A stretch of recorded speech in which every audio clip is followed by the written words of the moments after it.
Xabaringiz bor, O'zbekiston Respublikasi Vazirlar Mahkamasining 2019-yil 6-sentyabrdagi 741 son qarori bilan Madad nodavlat nochora tashkiloti tuzilgan edi.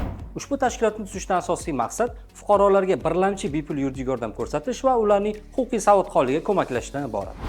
Shuningdek, O'zbekiston Respublikasi Prezidentining 2024-yil may oyidagi 80-son farmoni bilan ushbu tashkilotning 148 ta tuman shahar byurolari tashkil etilgan bo'lib, ushbu byurolar orqali bugungi kunda aholiga birlamchi bepul yuridik yordam ko'rsatib kelinmoqda. Xususan, bugungi kunga qadar 1.200.000 ga yaqin fuqarolarga ushbu tashkilot orqali birlamchi bepul yuridik yordam ko'rsatilgan. Shuningdek, muassasaning bugungi kunda advice.uz huquqiy axborot portali tashkil etilgan bo'lib, ushbu portalda bugungi kunda 3000 dan ortiq kontentlar joylashtirilgan bo'lib, shu kunga qadar 10 milliondan ortiq fuqarolar ushbu saytga tashrif buyurish orqali bevosita o'zlarining huquqiy bilimlarini oshirishgan hamda mutaxassislardan chat orqali bevosita savollarga javoblar olishgan. Siz ham ushbu tashkilotdan bepul yuridik yordam olishni xohlaysizmi? Keling, tashkilotga murojaat qilish yo'llarini ko'rib chiqamiz.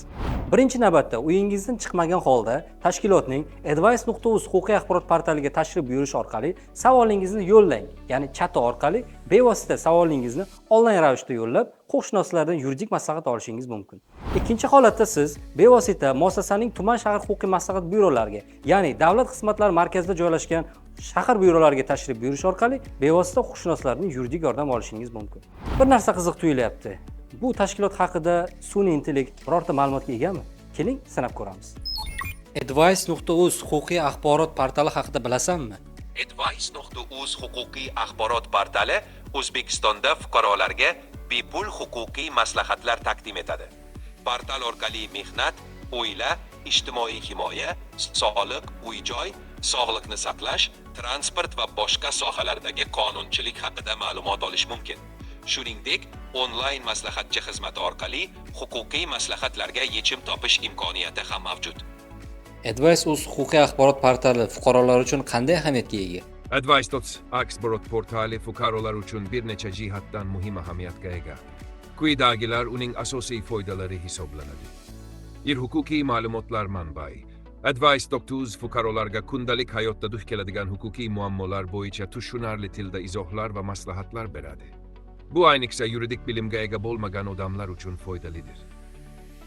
O'z huquqlarini bilish. Portal orqali odamlar o'zlarining konstitutsiyaviy, mehnat, ijtimoiy ta'minot, mulk va boshqa sohalardagi huquq va majburiyatlarini bilib oladilar. Onlayn murojaat qilish imkoniyati. Ba'zi hollarda advice orqali fuqarolar onlayn tarzda yuridik savollar berib, mutaxassislar fikrini olishlari mumkin. 4. Yangi qonunlar va o'zgarishlardan xabardor bo'lish. Portaldagi yangiliklar bo'limi orqali fuqarolar yangi qonunlar, hukumat qarorlari yoki qonunchilikdagi o'zgarishlardan tezkor xabardor bo'ladilar.